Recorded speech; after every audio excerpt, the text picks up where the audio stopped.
একজন সাহাবা সন্তান হারাই গেছে, একটা মাত্র সন্তান ছিল, যেটা 6 বছর পরে হয়েছে।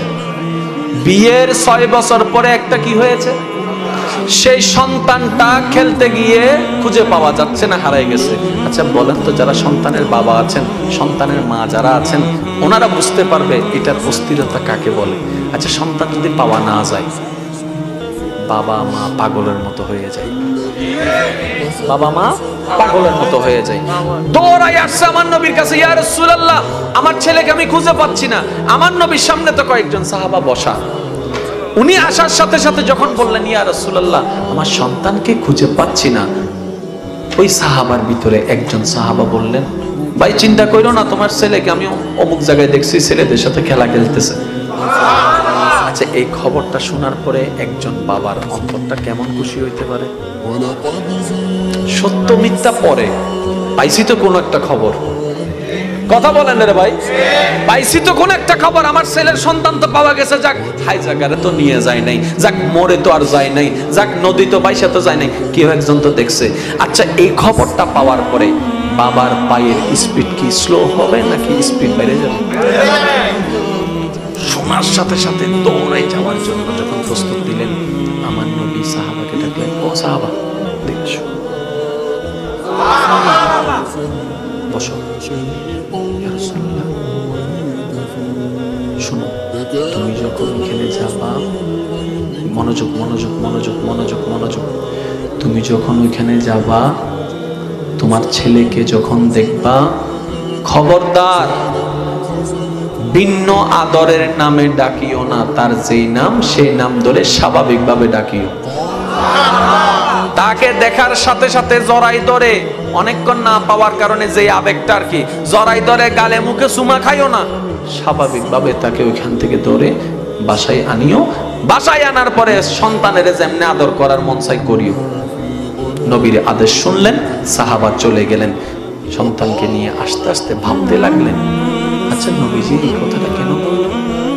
যেহেতু নবী বলেছেন কোনো না কোনো কারণ তো আছে, কেন বললেন? মনে মনে প্রশ্ন।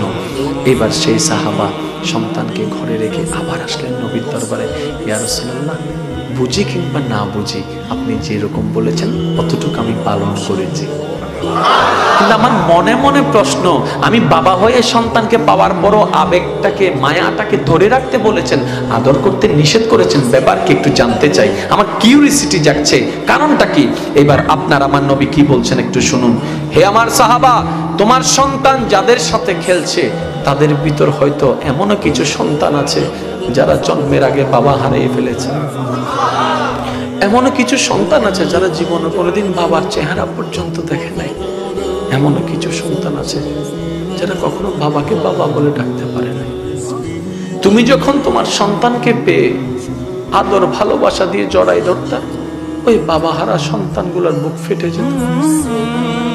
আপনি আমি সেই নবীর উম্মত যার দয়ার নজর একটা এতিম বাচ্চার মনের সন্তুষ্টির পর্যন্ত আছে।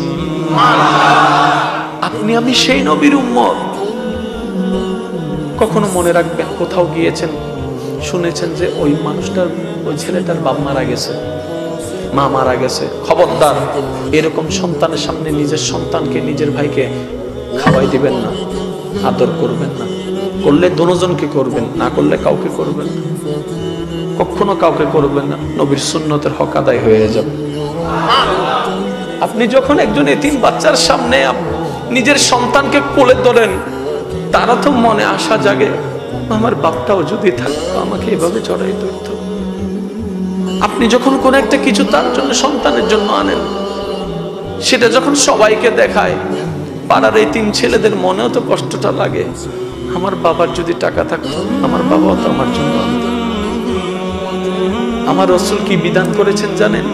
তোমার ঘরে খাবার যা আছে, পাশের বাসার মানুষ খাবার খাচ্ছে কিনা দেখো, না পাইলে তোমার থেকে ভাগ দিয়ে দাও।